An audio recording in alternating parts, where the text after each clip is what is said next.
Kyrie Irving and Kevin Durant are going to be on the Knicks in 2019.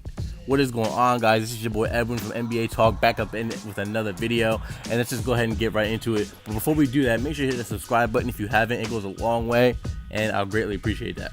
Now, the Knicks made a bunch of power moves. I don't know if you guys have been following or have been up to date with what's going on in the league, but a few days ago, they traded away Kristaps. They traded away pretty much everybody to the Dallas Mavericks, and they freed up reportedly about $70 million in cap space, which technically isn't available right now.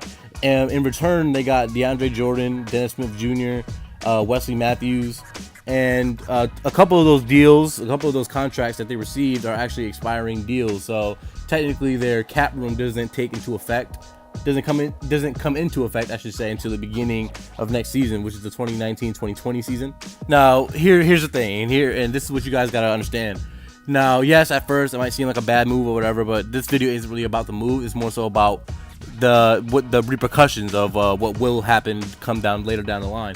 So what you got to understand is that New York is the mecca of basketball. It is a very large market. It's one of the largest markets that we have in the country in terms of like media output, things like that, things of that nature. And Kyrie Irving, when asked a few days ago, actually during an interview, if he would resign with the Celtics, he said, "I don't owe anybody shit." You know what I mean? He said, "Oh, ask me July 1st." That's what he said, verbatim. Well, not verbatim, but close enough.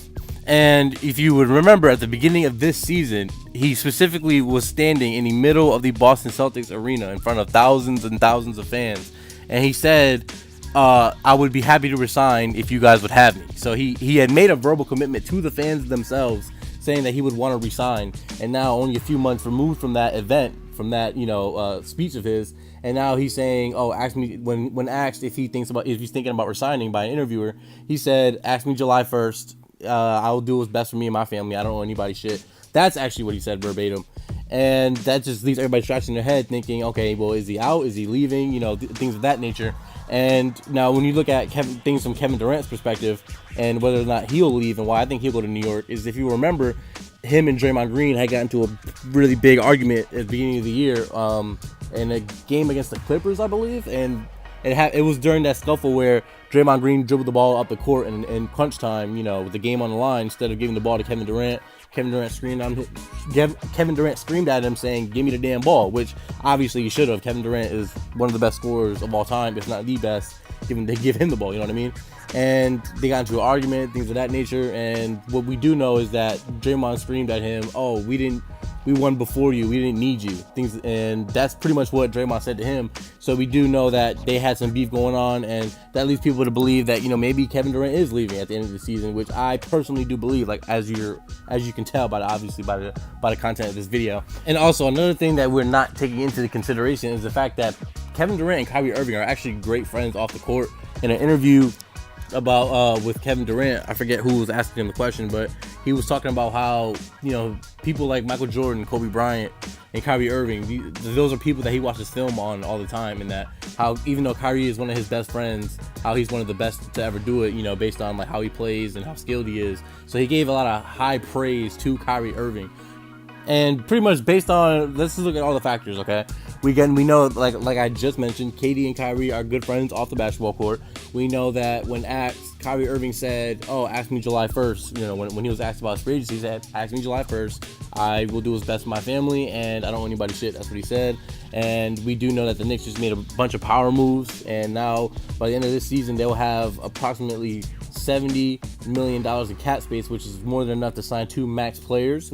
And two max players, Kyrie Irving, Kevin Durant, both max players.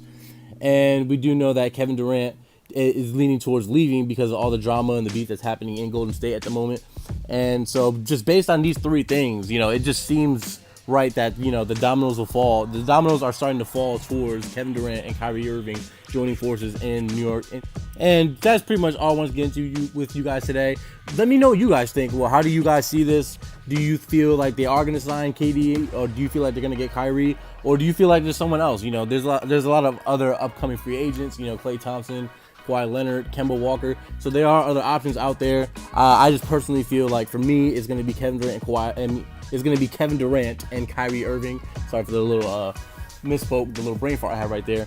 But let me know, get down in the comment section, guys. What do you guys feel about this? Who do you guys think the Knicks are going to get? And if you enjoy my content, definitely hit that subscribe button. Like I said earlier, it goes a long way. This is Evan from NBA Talk signing off. I will talk to you guys soon. Peace.